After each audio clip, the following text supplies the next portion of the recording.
ശ്രീ ഫറൂഖ്, ഇതാ നിലമ്പൂർ ഉപതെരഞ്ഞെടുപ്പിന് കളമൊരുങ്ങിക്കഴിഞ്ഞു. സ്ഥാനാർത്ഥി പ്രഖ്യാപനം തന്നെ വന്നു കഴിഞ്ഞിരിക്കുന്നു. അവിടെ കോൺഗ്രസ് ഇന്ന് സ്ഥാനാർത്ഥിയെ പ്രഖ്യാപിക്കുന്നു. ആര്യാടൻ ഷൗക്കത്ത് കളത്തിൽ സജീവമാവുകയാണ്.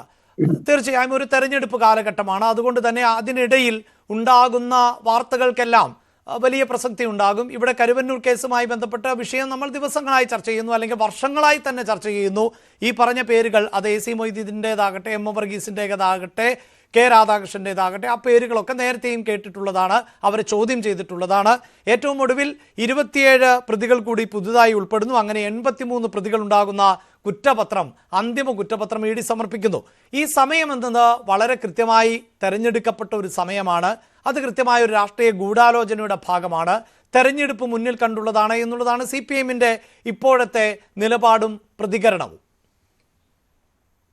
ആദ്യമായി ഇവിടെ തെരഞ്ഞെടുപ്പിന്റെ കാര്യം പറഞ്ഞപ്പോൾ UDF ആണ് 24 മണിക്കൂറിനുള്ളിൽ നമ്മൾ സ്ഥാനാർത്ഥിയെ പ്രഖ്യാപിച്ചിരിക്കുകയാണ്. നിങ്ങളത് ആര്യാടൻ ഷൗക്കത്ത് എന്ന് പറയുന്ന പ്രഗത്ഭനായ UDF-ന്റെ കരുത്തനായ സാരഥിയായി UDF-നെ നയിക്കാൻ നിലമ്പൂരുണ്ടാകും. ഏതായാലും ഇടതുപക്ഷം സ്ഥാനാർത്ഥിയെ പ്രഖ്യാപിക്കുന്നില്ല, അവർ കരുവന്നൂരിന്റെ പുറകിൽ നടക്കുന്നുണ്ടാവും. ഞാൻ എന്റെ തുടക്കത്തിൽ തന്നെ ഈ സ്ഥാനാർത്ഥി നിർണ്ണയവുമായി ബന്ധപ്പെട്ട് ഒരു കാര്യം കൂടി പറയാം. ഈ CPM-ന്റെ അവസ്ഥ വളരെ ദയനീയമാണ്. വളരെ ദയനീയം എന്ന് പറഞ്ഞാൽ, ഈ പണ്ട് ഞാനൊക്കെ ചെറുപ്പത്തിൽ നമ്മുടെ വീടിന്റെ മുന്നിൽ ഈ സഞ്ചി പിടിച്ചിട്ട് ഇങ്ങനെ ആളുകൾ വരും. പഴയ സാധനങ്ങൾ എന്തെങ്കിലും കൊടുക്കാനുണ്ടോ, ആക്രി ഉണ്ടോ, പ്ലാസ്റ്റിക് ഉണ്ടോ, കുപ്പി ഉണ്ടോ എന്ന് ചോദിച്ചിട്ട്. അതുപോലെയാണ് ഗോവിന്ദൻ മാഷ് അപ്പുറത്തെ പാർട്ടിയുടെ ഏതെങ്കിലും ഓഫീസിന്റെ മുന്നിലോ നേതാക്കന്മാർ നിൽക്കുന്ന സ്ഥലത്ത് പോയിട്ട് ഒരു സ്ഥാനാർത്ഥിയെ തരുമോ, ഒരു സ്ഥാനാർത്ഥിയെ തരുമോ, ഒരു സ്ഥാനാർത്ഥിയെ തരുമോ എന്ന് ചോദിച്ച് നടക്കേണ്ട ഒരു ഗതികേടിലേക്ക് മാർക്സിസ്റ്റ് പാർട്ടി എത്തി എന്നുള്ളതിൽ ഞാൻ സഹതപിക്കുകയാണ്. ഏതായാലും ഇവിടെ ഇപ്പോ ED-യുടെ വിഷയമൊക്കെ പറഞ്ഞു. ഞാൻ ഒരു കാര്യം പറയാം. ഇവിടെ ലോക്സഭാ തെരഞ്ഞെടുപ്പിന്റെ തൊട്ടു മുമ്പാണ് AC മൊയ്തീന്റെ വീട്ടിലും CPM നേതാക്കന്മാരുടെ വീട്ടിലുമെല്ലാം കുറച്ചൊരു റെയ്ഡ് എന്ന് പറഞ്ഞിട്ടൊക്കെ വന്നു. അവര് രാവിലെ വന്നു, അവിടെ വീട്ടിൽ കയറി ചായ കുടിച്ചു, ഉച്ചക്ക് ഭക്ഷണമൊക്കെ കഴിച്ചു, തിരിച്ചു പോയി. അതിനുശേഷം ഇതൊരു BJP-യുടെയും CPM-ന്റെയും വിലപേശൽ രാഷ്ട്രീയത്തിന്റെ ഭാഗം മാത്രമാണ് കേരളത്തിൽ ED പ്രവർത്തിക്കുന്നത്. ഇത് ഈ കേസുമായി ബന്ധപ്പെട്ട് ഇപ്പൊ പ്രതികളോ എന്ന് പറഞ്ഞ 67-ാമത്തെ പ്രതി എന്ന് പറയുന്നത് ശ്രീ AC മൊയ്തീൻ, 68 CPIM, 69-ാമത്തെ പ്രതി വർഗീസ്, 70-ാമത്തെ പ്രതി ശ്രീ രാധാകൃഷ്ണൻ. ഈ കേസ് എവിടേക്കും പോകില്ല. കാരണം BJP-യെ എതിർക്കുന്ന പാർട്ടികൾക്കെതിരെ മാത്രമാണ് ED-യുടെ നടപടി ഉണ്ടാകുള്ളൂ. BJP-യുമായി ബാന്ധവമുള്ള ആളുകളുമായി ED-ക്ക് ഒരു കുഴപ്പമുണ്ടാകില്ല എന്ന് ഇതിനു മുമ്പുള്ള സ്വർണ്ണക്കള്ളക്കടത്ത് കേസ്. അല്ല, അങ്ങനെയെങ്കിൽ ശ്രീ ഫറൂഖ്, അങ്ങനെ BJP-യുമായി അവിടെ ബന്ധമുണ്ടെങ്കിൽ പിന്നെ എന്തിനാണ് ഈ സമയത്ത് ഇങ്ങനെ ഒരു കുറ്റപത്രം സമർപ്പിക്കുന്നത്? BJP-യും CPM-ഉം തമ്മിൽ ധാരണയുണ്ടെങ്കിൽ ഒരു സുവർണാവസരം കളഞ്ഞു കുളിക്കാൻ തയ്യാറാകുമോ? നിലമ്പൂർ ഇലക്ഷന് വേണ്ടിയിട്ടല്ല, ഒന്ന് കാര്യം മനസ്സിലാക്കിക്കോ.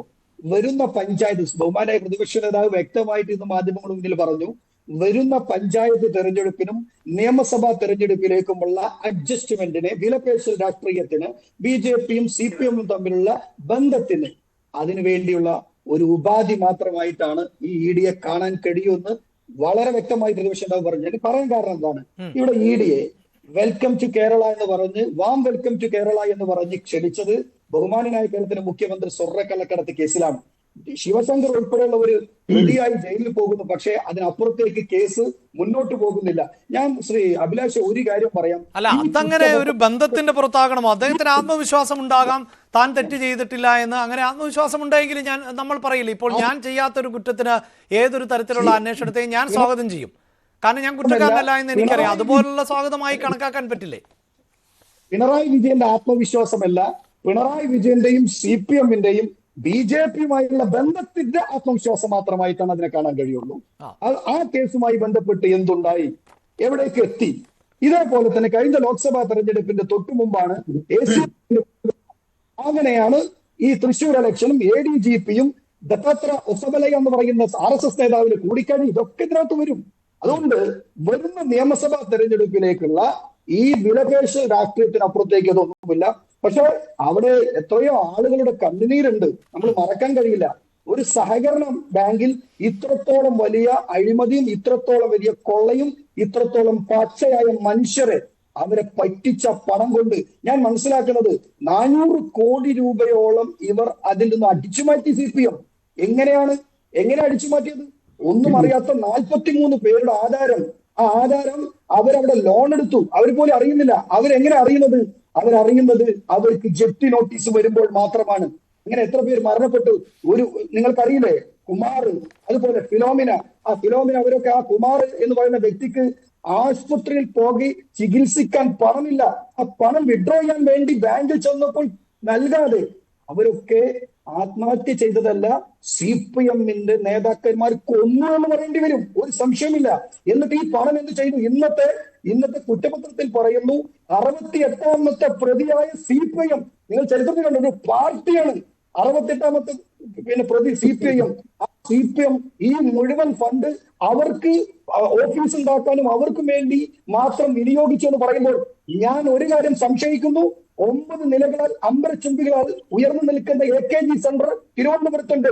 അതും ഈ കരുവന്നൂരിലെ പാവപ്പെട്ടവന്റെ കണ്ണുനീര് കൊണ്ട് ഉണ്ടാക്കിയ ഒരു മണിമാളികയാണോ എന്ന് ഞാൻ സംശയിച്ചു പോവുകയാണ്.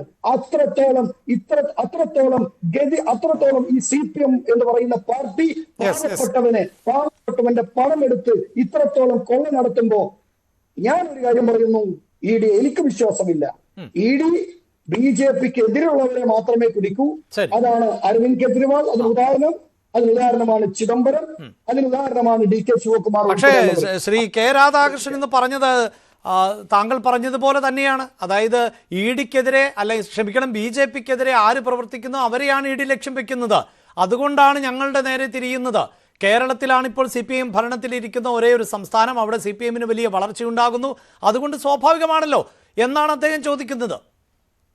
ഞാൻ SFIO കേസ്, വീണ ജോർജ് ഇപ്പൊ എവിടെയുണ്ട്? ക്ലിഫ് ഹൗസിൽ നന്നായിട്ട് അവിടെ ഉണ്ടാവും. ഒരു തരത്തിലുള്ള ഫർദർ നടപടികൾ എന്തുണ്ടായി? വീണ വിജയൻ ഞാൻ പറയുന്നു, നിങ്ങൾ കേരളത്തിന്റെ പശ്ചാത്തലത്തിൽ പറയുന്നു, വില പെൻഷനാണ് ഇത്, വില പെൻഷനാണ് ഉറപ്പിക്കുന്നു. ശരി, അതാണോ ശ്രീ പി കൃഷ്ണദാസ്? എനിക്ക് ശ്രീ NK ഹരിദാസിലേക്ക് പോകുന്നതിന് മുമ്പ് ഇതാണ് കോൺഗ്രസിന്റെ ആരോപണം. അതായത് ഇത് മറ്റൊരു ഇപ്പോഴത്തെ നിലമ്പൂർ ഉപതെരഞ്ഞെടുപ്പല്ല, വരാൻ പോകുന്ന തദ്ദേശ തെരഞ്ഞെടുപ്പുണ്ട്, അതിനുശേഷമുള്ള നിയമസഭാ തെരഞ്ഞെടുപ്പുണ്ട്, അതിലേക്കുള്ള വിലപേശലാണ് എന്നാണ് പറയുന്നത്. അപ്പോൾ രാഷ്ട്രീയ